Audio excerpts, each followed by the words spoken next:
Iran போர் தீவிரம். ஏமனிலிருந்து முதல் தாக்குதல். அமெரிக்கா இஸ்ரேல் மீது புதிய அழுத்தம். ஈரான் மீது நடைபெற்று வரும் அமெரிக்கா இஸ்ரேல் போர் மேலும் தீவிரமடைந்து வருகிறது. இப்போது இந்த போரில் புதிய திருப்பமாக ஏமனிலிருந்து முதல் தாக்குதல் நடைபெற்றுள்ளது. ஈரான் ஆதரவு கொண்ட ஹூத்தி கிளர்ச்சியாளர்கள் இஸ்ரேலுக்கு எதிராக தங்களின் முதல் பாலிஸ்டிக் ஏவுகணை தாக்குதலை மேற்கொண்டதாக அறிவித்துள்ளனர்.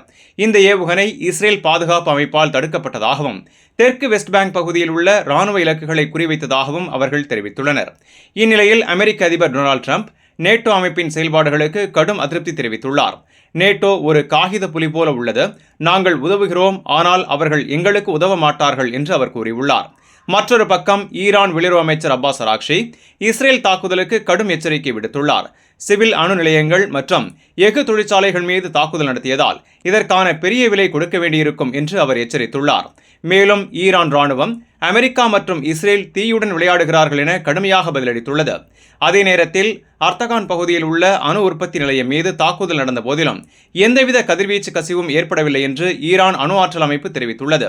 இந்நிலையில் லெபனானில் இஸ்ரேல் தாக்குதல்களால் மார்ச் 2 முதல் இதுவரை 1142 பேர் உயிரிழந்ததுடன் 3315 பேர் காயமடைந்துள்ளதாக அந்நாட்டு சுகாதார அமைச்சகம் தெரிவித்துள்ளது. போர் தொடர்ந்து பரவி வரும் நிலையில் மத்திய கிழக்கு முழுவதும் பதற்றம் தீவிரமடைந்து வருகிறது. இந்த செய்தி உங்களுக்கு பயனுள்ளதா இருந்தா வீடியோவை லைக் பண்ணுங்க, உங்க கருத்தை கமெண்ட்ல பதிவு பண்ணுங்க. மேலும் வளைகுடா மற்றும் உலக செய்திகளை உடனுக்குடன் பெற Gulf 360 நியூஸ் தமிழ் சேனலை சப்ஸ்கிரைப் பண்ண மறந்துடாதீங்க.